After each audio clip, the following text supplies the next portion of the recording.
Muito boa tarde a todos.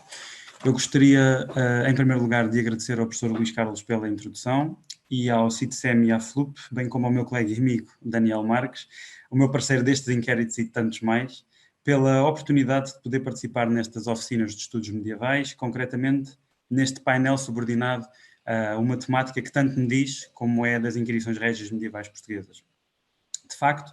foi maioritariamente sobre esta fonte que eu me debrucei durante os 3 anos do meu mestrado,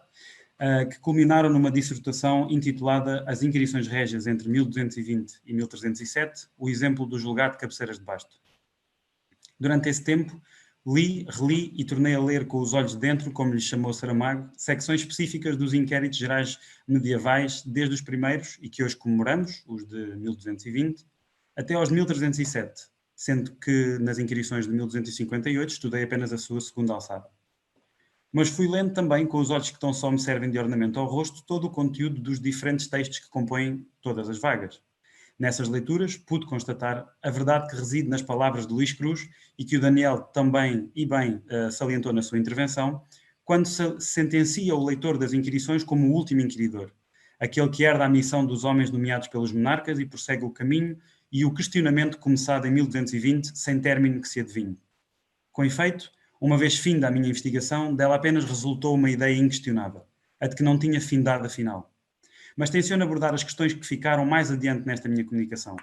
Por agora, partilharei a minha experiência e a vivência com as inquirições enquanto fonte histórica e algumas das minhas interpretações que me pareceram então pertinentes e úteis para o seu estudo. É por demais conhecida e justamente assinalada a riqueza das inquirições, a sua versatilidade e aplicabilidade em diversas áreas do conhecimento histórico medieval português. Muitos autores e investigadores têm alicerçado os seus estudos no conteúdo dos seus registros para resgatar de um certo marasmo histórico em que várias povoações e localidades portuguesas se encontravam, no que respeita à história dos seus séculos XIII e XIV. Esse foi um dos 2 principais objetivos que nortearam a minha pesquisa. Cabeceiras de Basto, o julgado sobre o qual eu me debrucei, carecia de um trabalho académico cujo foco fosse o seu período medieval e as inquirições permitiram-me começar a esboçar uns contornos de como seria nas ditas centúrias. Paisagens, serras, ribeiros, topónimos, oragos, espécies de árvores e de animais, tipos de cultivo, quem o cultiva, onde cultiva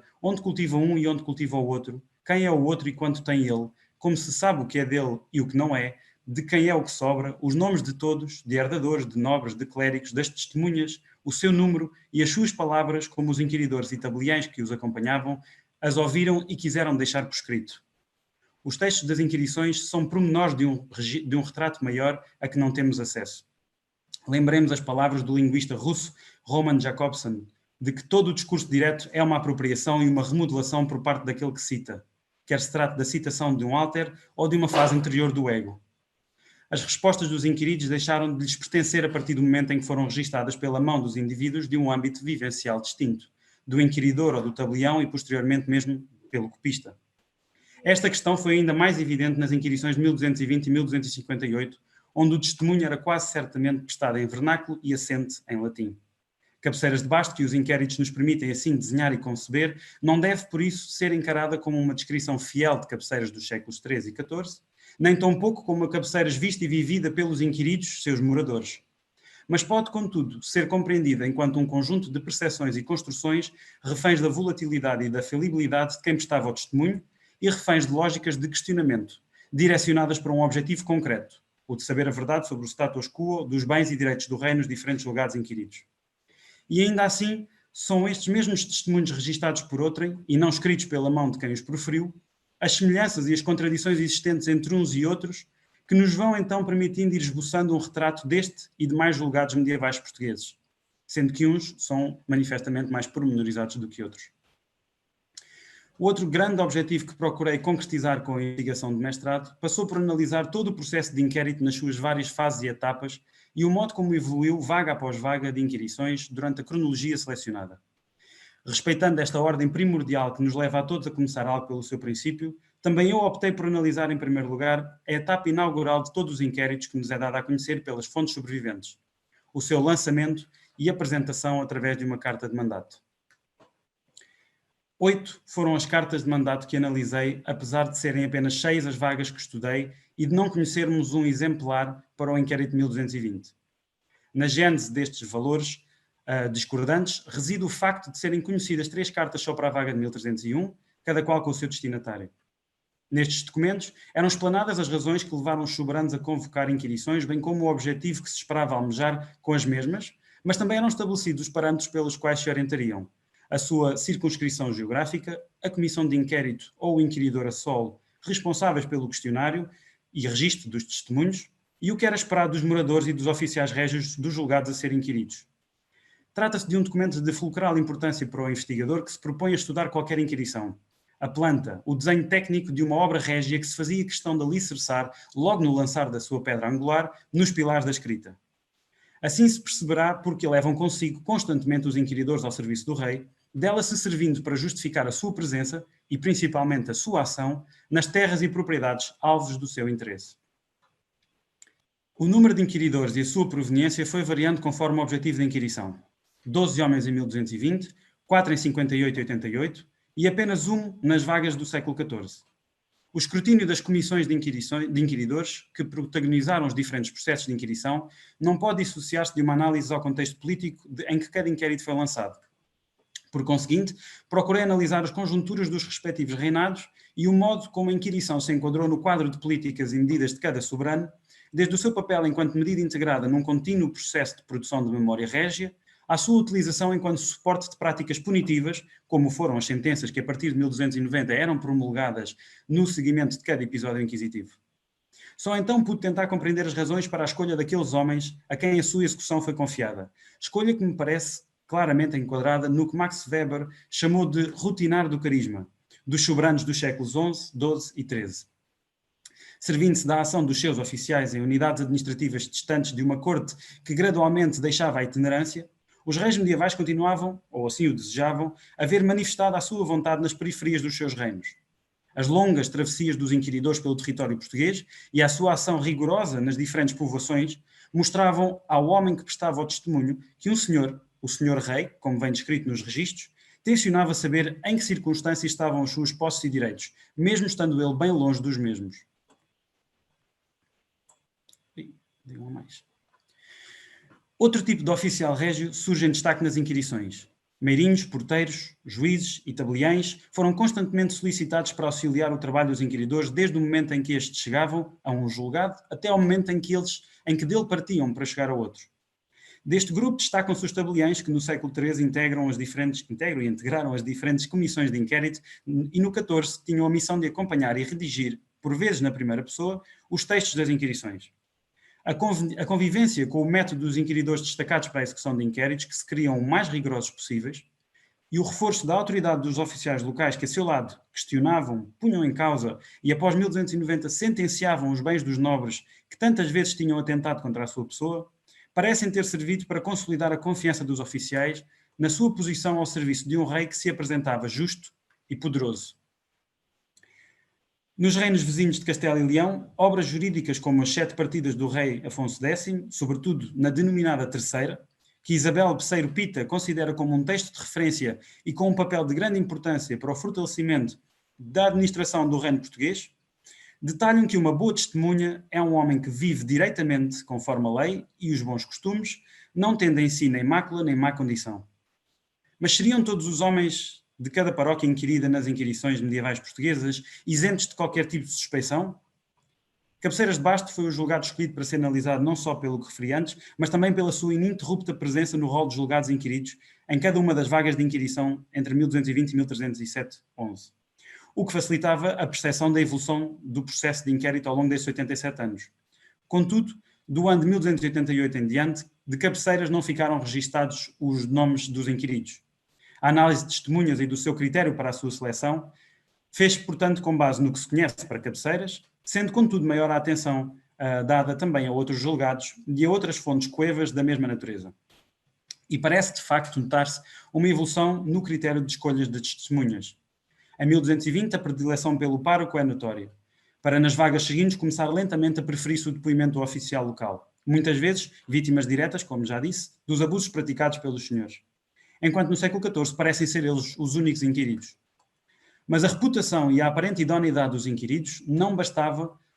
para que os inquiridores se sentissem satisfeitos. pois para satisfazer as intenções dos monarcas que os convocaram e lançaram no território, imperava a veracidade das palavras a ser registadas. Como se atestava a verdade de um testemunho de um que falava sobre os bens do outro, quando esse outro podia incutir tal receio no prestador da palavra a ponto de o fazer mentir, como aliás o Daniel bem referiu na comunicação anterior. O primeiro passo passava por jurar sobre os santos evangelhos. O segundo, por exigir por parte da testemunha uma clarificação sobre o modo como sabia o que reportava. Ouvi dizer, vi com os meus próprios olhos, ou o que diga de fama pública. A insistência dos inquiridores em chegar à verdade e somente à verdade levou a casos em que foram registados testemunhos contraditórios para a avaliação futura, ou mesmo à não condução do inquérito em locais onde a pressão senhorial era de tal ordem impeditiva a prestação de testemunhos, contra ela, claro, que nenhum inquirido estaria em condições de o fazer. Mas uma vez ouvidas as declarações dos questionados, chegava a hora de as registar. Não creio, contudo, que o conteúdo da fonte que chegou até nós se possa presumir integral e equivalente ao verdadeiro registro feito in loco pelos inquiridores italianos, mesmo para as outras inquirições que não 1220, da qual sabemos que o seu conteúdo está bastante filtrado. Afinal, existem muitas freguesias onde vários são os inquiridos e apenas um testemunho foi incluído no texto, chamemos-lhe assim final das inquirições, rematado logo em seguida com a passagem omnes isti peribuerunt, predictum testimonium verbum ad verbum. Ainda assim, o texto que sobreviveu até aos nossos dias é de um pormenor assinalável, pois não só constituiu um garante da autoridade, como também podia ser uma defesa para os próprios inquiridores. Como escreveu Amélia Aguiar Andrade, a propósito da atuação em caminha de outro inquiridor, Estevão Lourenço, que em 1284 conduziu as inquirições à terra de Santa Maria, o cuidado posto na anotação das testemunhas presentes, o rigor na utilização de formulários e o recurso a múltiplas autenticações tabeliónicas, como de resto fizeram os inquiridores que estudei na minha dissertação, dão mostras da perfeita compreensão por parte dos mesmos de uma estratégia de prevenção de contestações futuras, às quais, por exemplo, Aparício Gonçalves, inquiridor de 1307 a 11, não escapou, sendo a sua atuação sujeita a constantes avaliações por parte de um tribunal, motivadas por queixas da nobreza que o acusava de exceder os seus poderes. O registro de 1220 seria a primeira roda dentada de toda uma engrenagem que se via aumentada a cada vaga de inquirição. Cada comissão ou inquiridor que se seguia ao último levava consigo o registro dos inquéritos anteriores. A palavra escrita, a usurpação registada, o delito do nobre exarado, a renda que parou de chegar aos cofres do rei e que foi posta à escrita anos antes, eram agora confirmados ou não pela palavra proferida e não o contrário. A memória apartou-se da tradição oral e abeirou-se da pena e do pergaminho, como também celebrou Michael Clancy no seu título From Memory to Written Record. A inquirição foi convocada por cartas de mandato, realizada por homens letrados da confiança do rei, preservada sob a forma de códice junto ao monarca, revisitada seja em devassas, seja em consultas, e copiada zelosamente bem depois da morte dos inquiridores e dos monarcas que as outorgaram. No final do livro 2º de Inquirições de Dom Afonso III, onde se encontram parte das atas das inquirições conduzidas pela Quarta Alçada de 1258, Pedro Álvares, autor da sua cópia, esclarece que deste livro, que parece ser o próprio original, iria corrigir e consertar algumas partes com uma melhor letra para evitar confusão. Por seu lado, Martim Yanes, abade da Igreja de Santa Maria de Brobela, copiou de igual modo, em 1331, parte dos textos desta alçada por ordem de Dom Afonso IV, poucos anos antes deste monarca empreender a sua própria vaga de inquirições, e a sua primeira vaga de inquirições. O documento, a escrita e o registro tinham-se tornado definitivamente nos alicerces da governação dos soberanos portugueses. Na verdade, o título da minha comunicação pode ser enganador. O meu inquérito às inquirições não passou de uma pequena linha de todo um longo interrogatório que a historiografia portuguesa tem vindo a sujeitar a este conjunto documental. É com agrado que verifico que, ao contrário do cenário vigente quando comecei o meu mestrado em 2016 e a última tese ou dissertação publicada e relacionada com as inquirições que eu conhecesse, claro, era a Diogo Barcelos 2013, é verdade que verifico que estou hoje aqui inserido num painel onde os 3 participantes lançaram nos últimos 2 anos uma dissertação em torno desta fonte, como também o professor Luís já estava a celebrar. Mas talvez se possa iniciar uma nova vaga de inquéritos, herdeira daquela começada pelo professor Luís Cruz, às inquirições, uma vaga que esteja aliada às potencialidades das novas ferramentas tecnológicas e dos resultados aos quais o seu emprego permite chegar, como, por exemplo, a bonita e muito eficaz cartografia que o Daniel apresentou. Novas leituras críticas dos seus textos e posteriores publicações, como a resultante do projeto do Regnum Regis, para as inquirições de 1220, que substituam as edições mais antigas. Investir em outras abordagens através das quais se interpretem os dados, como a análise diacrónica, que oferece outro tipo de visões mais globais, de todo um processo que, na verdade, não termina para se reiniciar na vaga seguinte, mas que foi longo e contínuo. As inquirições do século XIV, por exemplo, são muitas vezes deixadas de lado perante os sedutores e volumosos inquéritos de 1258 e 88. Mas eu creio que são um filão do qual só agora se começa a saber o seu verdadeiro brilho, e tenho a certeza que a sua recente publicação por parte do professor José Augusto Pizarro trará os frutos que todos poderemos imaginar. Assim, com este último desafio, termino e agradeço muito a vossa atenção.